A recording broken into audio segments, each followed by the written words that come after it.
Welcome to the Songwriter Theory Podcast. I'm your host, Joseph Vidala, and we're going to talk about music theory, lyric writing, creative productivity, inspiration, and more. I'm super excited to have you here, so let's dive into the episode. Hello, friend. On this podcast, I have heard your implicit requests. I have heard your cries. I have heard your pleas and desperation. I have looked at the stats on downloads for podcasts, and I noticed a trend. And when I order my podcasts by most downloads, we have number 1, music theory for songwriters. Number 2, chord progression basics, major keys. Number 3, 4 tests to ensure you have a great melody. 4, how to figure out all notes for major keys. And then the only other music theory one that I have is how to figure out all notes for minor keys, which just came out today. Last Monday, so a week ago. It's a little farther down on the list. Which could be for several reasons, including that most people are going to use major keys a lot more than minor keys, so that could be it. But basically what I'm saying here is it seems clear to me that in general there is a favoritism towards me talking about music theory. So because of that, I'm going to honor that because I am here for what you need. And so today we are going to talk about, you guessed it, something music theory. Side note, I just mentioned most downloads and stuff, so this seems like a good time to say thank you to all of you who have told a friend or spread the news, subscribed, any of that. For those of you who have downloaded my free guide, thank you. I hope that it has been as helpful to you as what I was going for. Put a lot of time into it. And if you haven't gotten it, go get it. It's free. Just get it. But really, thank all of you for sticking with me. And, I'm just starting out and I'm planning on getting better and better at this as I go along. And those of you who have been here with me from really the beginning, because this started, 2 months ago? I really appreciate that a lot. And I want you all to know that. I really do. So with that being said, I usually say this at the end, but hey, we're doing things in a weird order today. So with that being said, also on the subject of me wanting to serve you, please, please, please email me, tweet at me, whatever it is. Let me know what you would like me to talk about. I will take requests. I really will. So far, there's been a lot of listens and a lot of downloads, but and steady growth, which is awesome. But not so much in the request department. And I would love, love, love to hear what you want me to talk about, and I'll be happy to do it. So reach out to me. And let's get that conversation going. If you don't know my email, the quickest way to get it is by getting the free guide. Otherwise, it's just joseph@songwritertheory.com and shoot me an email. All right, so today we're talking about intervals. And another sort of departure is pretty much everything I've talked about so far, I have directly connected with songwriting because this is, after all, songwriter theory.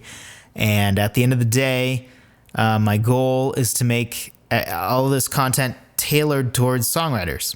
But I was thinking, wait a second, just because at the end of the day what I'm doing is meant to service songwriters doesn't mean that I necessarily need to connect everything to songwriting, because anything talking about music is sort of connected to songwriting. So for today, I am not going to necessarily talk about songwriting at all, and I'm just going to teach you intervals and what they are, what they mean, and I'm also going to give and play for you little songs songs that you probably know, to remember intervals based off of their sound. Now, if you are a songwriter and you're saying, why should I care about intervals if you're not interested in music theory? I will quickly explain a couple of reasons why you care. The first thing is, I'm a big believer in just expanding your toolbox. The more you understand about the different things you do, the better equipped you're going to be to songwrite in a fantastic way. So it's kind of like, right, a literal toolbox, right? Like, you may be able to, I don't know, say you need to put a screw in the wall. You can use your little Phillips head screwdriver, and it's going to take a while and it's going to suck. Or you can get your power drill and it will take you 2 seconds. You know what I'm saying? So it's sort of that idea where just having an understanding of anything music theory just adds that much more to your abilities and your knowledge to be able to attack songwriting. Just like getting better at guitar or piano or singing or anything like that is going to help you in your craft, so is a deeper understanding of music theory in general. Also, a follow-up to what we're going to talk about today is very much a lot of these intervals sort of have a sound to them. They all communicate something a little different.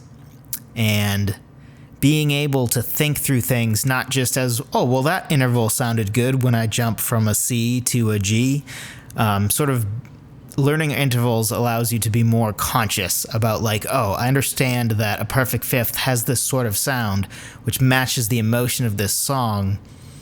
So I'm going to use that perfect fifth, the C, what is that? The fee, the C to the G, and I'm going to use that in my song because, it has this certain sound that I want that matches the lyrics. So as a songwriter, this is, also it's foundational to creating chords, especially when you're getting out of your comfort zone and not just doing your basic major chords, and you start doing like a major chord with an added 2 and with a sus4 and different things like that. This will help you with that as well, which we have not talked about yet, but we will. So for now, if you're not into necessarily learning intervals and you're kind of like, I don't know, believe me, stay tuned. It will be worth it. And it's just really good to know. For those of you who are here for the music theory stuff, awesome. Nice win. Here we go. So, we're going to start with First, let's talk about what an interval is. An interval is really just the distance between two notes. That's all it is. An interval is the distance between two notes. And a semitone, which we've talked about this before, but a semitone is a half step. And 2 semitones is the same as 2 half steps, which is the same as 1 whole tone, which is also the same as 1 whole step. So there's 2 half steps and a whole step. There's 2 semitones and a whole step, because a semitone is the same as a half step, which means a whole tone is the same as a whole step. So with that said, we're going to now jump into intervals. So basically, I think a good first thing to understand is that there are basically 5 different types of intervals. You have a major and a minor and a perfect, and then a diminished and an augmented. So there's only 3 perfect intervals. And the reason they're called perfect is sort of on the scientific end of things, but the label of perfect is sort of to describe the interval's quality. They're called perfect because the ratios of their frequencies are simple whole numbers. Now, if all that meant nothing to you, basically all you need to know is it just sounds extra perfect. A major usually sounds really nice and pretty. A perfect sounds even more, you guessed it, perfect. So there's only 3 perfect intervals. there's a perfect, well, technically 4, I guess. There's perfect unison, which is the same note twice in a row. Right? Perfect unison. And then there's a perfect fourth, a perfect fifth, and then a perfect octave, which is basically the same as a perfect unison because up the octave is also the same note, just an octave higher. So those are the only 3 or 4 perfect intervals. Unison, which is basically the same as an octave because an octave is just the same note but 1 octave up. A fourth, perfect fourth, and a perfect fifth. Now, besides that, all of your other intervals, like a third or a sixth, are always going to be based around major and minor. So, one way to think about this is with any interval, you're going to have one of 2 things. You're going to either have a perfect or you're going to have a major and a minor. Because basically, you have a major and a minor. And if it's even 1 semitone or 1 half step higher than a major, then you have augmented. If it's 1 semitone lower than the minor, then you have diminished. Now with perfect, you don't have major and minor. So instead, 1 semitone more than perfect is the same as 1 semitone more than major, which is augmented, and 1 semitone less than perfect is the same as 1 semitone less than minor, which is diminished. So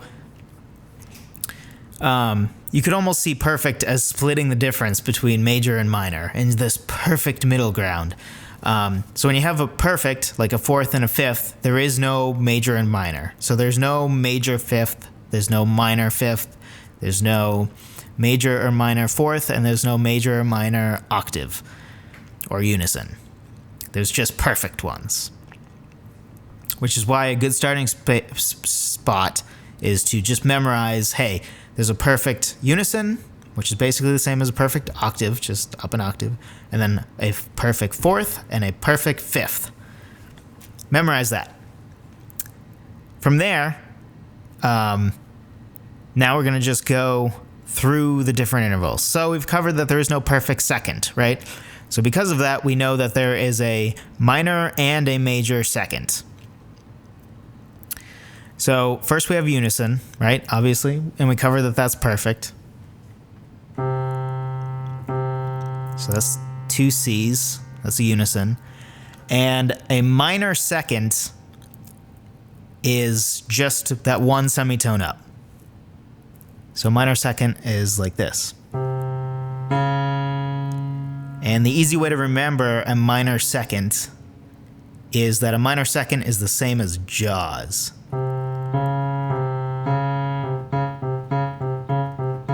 So that's a pretty easy way to remember that. I think regardless of whether you've seen the movie or not, which if you haven't seen the movie, really? Go watch that movie. Turn off the podcast and watch the movie. No, just kidding. Finish the podcast and then watch the movie right away. Doesn't matter if you have to pirate it. Just kidding. Don't pirate it. Just find it on a sketchy website. What? But seriously, Jaws is a great watch. So if you haven't watched it, watch it. But regardless, I'm sure you have heard that song a million times before in your life. So a minor second is the same as that Jaws theme. Now, because we already covered that a 1 semitone less than a minor is diminished, nobody would ever say it this way. But can you figure out what a diminished second would be? Since a minor second is 1 semitone above the unison, so the next note, what do you think a diminished second would be? Correct. It is the same as its unison. Because diminished is always 1 less than minor or 1 less than perfect. Now again, that's not necessarily practical knowledge. Nobody's, unless you're being really pretentious, no one's going to be like, the diminished second. Like, no, it's unison. There's hardly ever would it be appropriate to describe that as a diminished second. But this is mostly just to kind of, I don't want you just memorizing these interval names so much as understanding the intervals. So I just say this to make sure you understand what a diminished is, which is one semitone less than a minor in all cases, or one semitone less than a perfect interval. So minor second is one semitone up from the unison, which sounds like Jaws.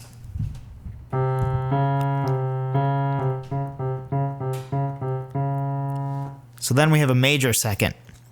Major, compared to minor, is always one semitone more. So one semitone above a minor second is a major second, which means that since the major second is one semitone above unison, a major second is two semitones above unison. And one way to remember the sound of a major second is happy birthday. So here's a major second. So,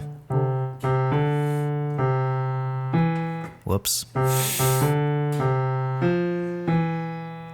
So it's this part. That is a major second. So now we know that a minor second is one semitone away from your original note, and a major second is two semitones away. So what would you say an augmented second is? If we know that a diminished is one semitone less than a minor, and an augmented is one semitone more than a major, and we know that the major second is two semitones, how many semitones away is the augmented second? You guessed it. It is three semitones away.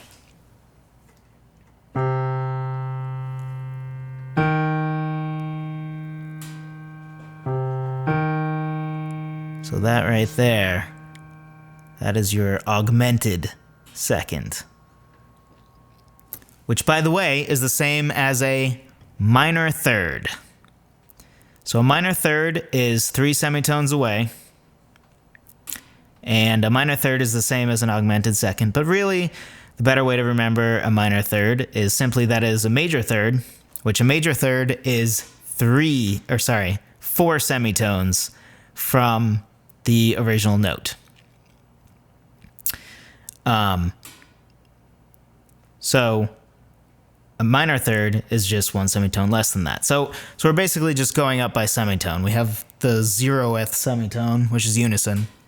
And then minor second, which is one semitone.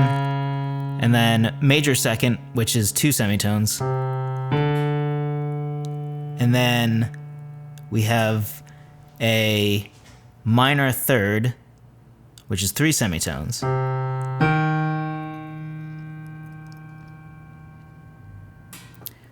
So as you can see, since we've started with unison and then minor second, minor third, very often all intervals are really going to be in major, minor, and perfect. Diminished and augmented certainly have their place, but sometimes they're just different ways of looking at a different interval. So back to the example of minor third. A minor third is the same as an augmented second because a minor third is one up from a major second, and an augmented second is also one up from a major second, which is why an augmented second and a minor third is the exact same thing.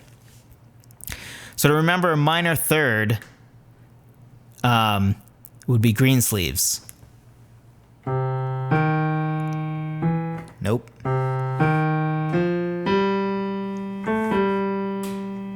So that. that is your minor third. And a major third, which is one semitone higher than the minor third, is when the Saints go marching in.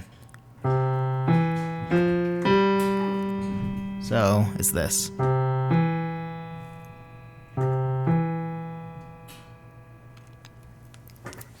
And a major third, as we covered, is 4 semitones away. So a major second is 2 semitones away from the unison. A major third is 4 semitones away.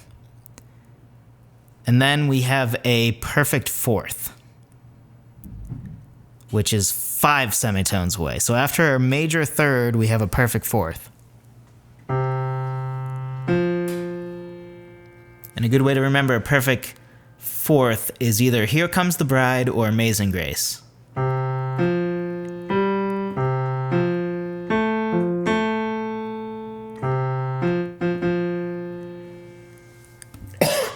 So that's a perfect fourth, which is 1 semitone higher than a major third. So let's look at what we have so far. So we have a perfect unison, which is 0 semitones away from, well, the original note. Then we have a major second, which is 2 away. Major third is 4 away. Perfect fourth is 5 away. So to go from major to major, you'll notice that we're going up by 2. Because we always go unison, minor, major, and now that we're at the fourth, we have perfect, which is 5 semitones away. And then we also have perfect fifth, right? So if you were to guess, would you say that a perfect fifth is the same amount of semitones away from a perfect fourth as 2 majors are from each other? Because they both sort of have that same, I hate to say happy sound, but sort of that same sound, right? So it would make sense, right? That a fourth and a fifth. That doesn't sound all that different than the change from, right? So yes, you'd be correct in that a perfect fifth is 7 semitones away. So a perfect fourth is 5 semitones, and a perfect fifth is 7 semitones, which is, again, 2 semitones away. So what to get from this is minors and majors are always 2 semitones away from the next one. So if you're at a minor interval, so say a minor second, you always know that if you go 2 more up, so that's 2 more up, because we started with this, 1 up, 2 up, that is also going to be a minor interval, so that's a minor third. Again, exceptions to this are when you throw perfects into the mix. And similarly, a major second, if you go up 2 more semitones, you have a major third. So for the most part, you're going minor, major, minor, major, minor, major, with perfects thrown in. So if you're going up by semitones, you have, if we're going up 1 each, you have minor second, minor third, major third, perfect fourth at the 5 for semitones. And then 6 semitones is actually an augmented fourth or a diminished fifth, which is almost never used, so I won't really worry about it, but that's technically what's in between. But after that 5 semitones away, we get the perfect fifth, which is 7 semitones away. And then if you were to guess, what would the next one be after a perfect fifth? Since we went from major third to perfect fourth, would you think perfect fifth to minor sixth? I hope so, because that would be correct. So then from there, we're at 7 semitones. 8 semitones is the minor sixth. And then major sixth. And then minor seventh. And then major seventh. And then octave. So all this to say, if you go 1 semitone up literally all of those intervals can be called by their major or minor name, except for the one that is 6 semitones. Yes. So, back to the fourth.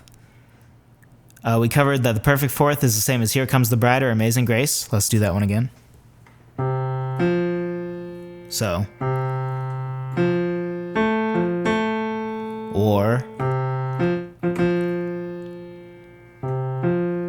so that's your perfect fourth, and then a perfect fifth, which is 2 semitones higher than the fourth. There's some ways to remember this one too. One would be Twinkle, Twinkle, Little Star. If you're lame, or if you're cool, and or a nerd like me, you remember it as Star Wars. So it's that.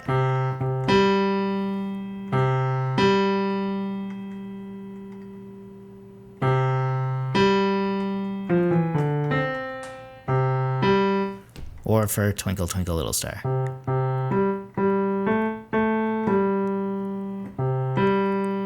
That is what a perfect fifth sounds like. And then a minor sixth sounds like this. I don't really have a song for this one. But obviously sounds just a little bit higher than the perfect fifth. That's the minor sixth. And then 1 semitone above that. What do you think 1 semitone above a minor sixth is? You guessed it, a major sixth. And then we said that any minor to minor or major to major is 2 semitones away from each other, right? So to go from a minor sixth to a minor seventh would be 2 semitones away.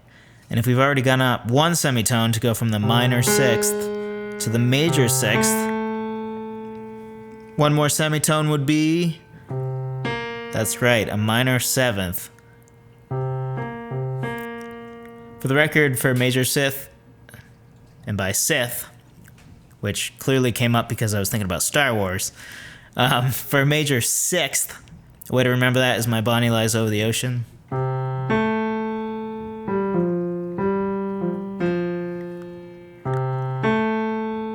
So that's that major sixth. And then major seventh. Minor seventh.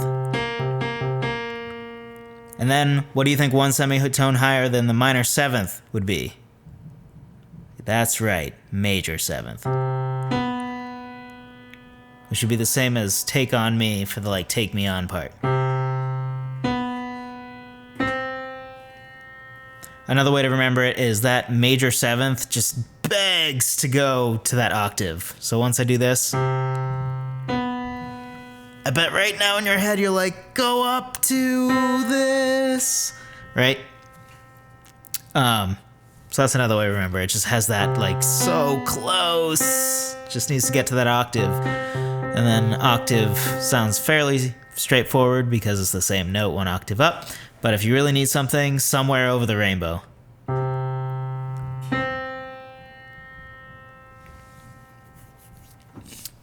For the somewhere. All right. So I know that was a whirlwind.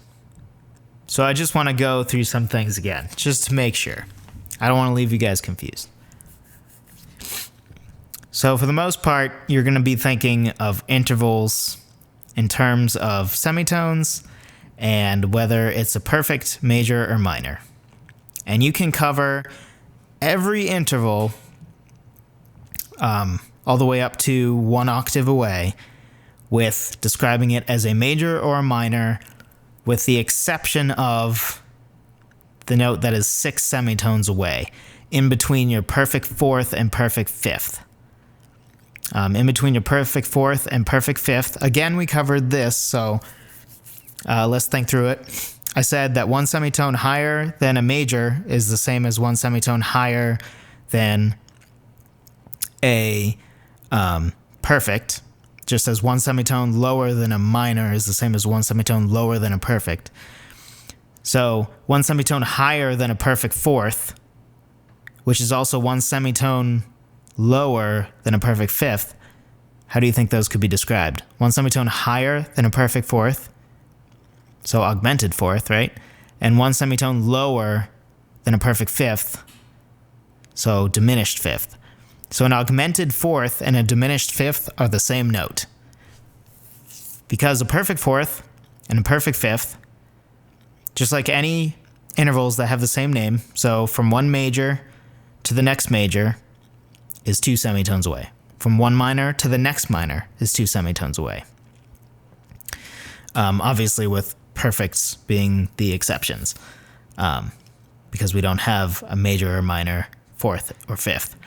And then 2 semitones away also are the 2 perfects, which means there has to be something in between the perfect fourth and the perfect fifth. And that is 1 semitone away. And we already know that 1 less than a minor is the same as 1 less than a perfect, which is diminished. And 1 higher than a perfect is the same as 1 higher than a major, which is augmented. So 1 higher than a perfect fourth is the same as 1 lower than a perfect fifth, because there's 1 note in between them, and it could be called an augmented fourth or a diminished fifth. So let's go through all the important intervals with the important names that you really need to know first, real fast. So we got unison again, and then minor second, major second, minor third, major third, perfect fourth, and then we have the misfit, the one that we almost never use, which is that augmented fourth or diminished fifth. And then we're back to perfect fifth. And then 1 higher than a perfect fifth is a minor sixth. 1 higher than that is a major sixth. 1 higher than that is a minor seventh. And then major seventh. And then your perfect octave. Now, to re-go over one last time that concept of diminished and augmented, what would you say a minor third could also be called? So it goes from perfect unison, minor second, major second, and then minor third. So if we were to describe a minor third as far as seconds, what would it be? Because we know we went minor second, major second, and then the next one is minor third, is 1 semitone higher than major second. So another way of saying minor third, 1 semitone higher than major second, would also be what? What do we know is 1 semitone higher than major? Augmented. So we know that a minor third, which is 1 semitone higher than a major second, what also is 1 semitone higher than a major second? An augmented second. Now let's look at it from the other angle. So let's take a major second. If we go 1 higher than a major second, we have a minor third. And then 1 semitone higher than that is a major third. So what do you think a major second could also be called? If it's 1 semitone lower than what we would call a minor third. What is 1 semitone lower than a minor? Diminished. So a major second, which is 1 semitone lower than a minor third, could also be called a diminished third. Similarly, since we just said we have a major second, which is the same as a diminished third, and then we have a minor third, and then we have a major third, and then after that is a perfect fourth, which is 1 semitone higher than a major third. But what also is 1 semitone higher than a major? Augmented. So technically, a perfect fourth, which is 1 semitone higher than a major third, is also an augmented third. So diminished and augmented is really just a way for an interval to stretch even farther, if that makes sense. So always like a diminished third is the same as a major second. A diminished fourth is the same as a major third. An augmented second is the same as a minor third. So if you're going to think, a good way to think of this is a minor and a major and a perfect are your main describers. Most intervals you're just going to think of and describe as major, minor, or perfect. Diminished and augmented gives you a fresh way to look at those same intervals. Because outside of that 6 semitones away, which can only be known as augmented fourth and diminished fifth, because it's the space in between two perfects, with perfect fourth being 5 semitones and perfect fifth being 7 semitones away. That 6 semitones is the odd man out, where it really can only be described as an augmented fourth, one higher than the perfect fourth, or diminished fifth, because it's one lower than the perfect fifth.